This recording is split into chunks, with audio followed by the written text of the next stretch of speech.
Michelle and John have been married almost 20 years, but when it comes to parenting their two sons, they are on opposite sides. Michelle says John is very tough, but he says Michelle is a pushover. Check it out. John and I are not on the same page with our parenting styles.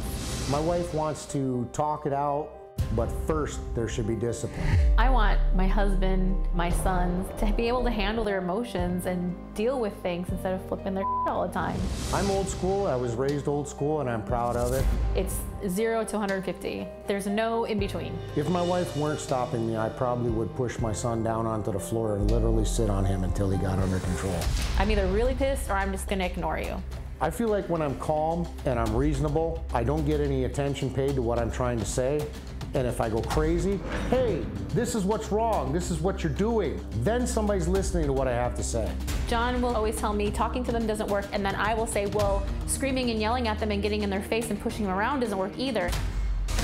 The other day, when my wife brought dinner to my son's room, he called his own mother. Kids are not supposed to call their parents. John and Luke, they're not speaking to each other. About a month ago, my son and my wife were arguing in the hallway, and he started hollering to the point where he was spitting on the floor. John came running in, saying he's gonna kick Luke's ass. Next thing I know, I looked up and I saw Luke holding a machete. The look on his face was, you do not want to mess with me. I couldn't stop anybody, so I just called the police. The path that we're going down with the boys is a bad one, and I know that if it doesn't change, someone's gonna end up in jail, or someone's gonna end up in the hospital, or worse. This has to get fixed.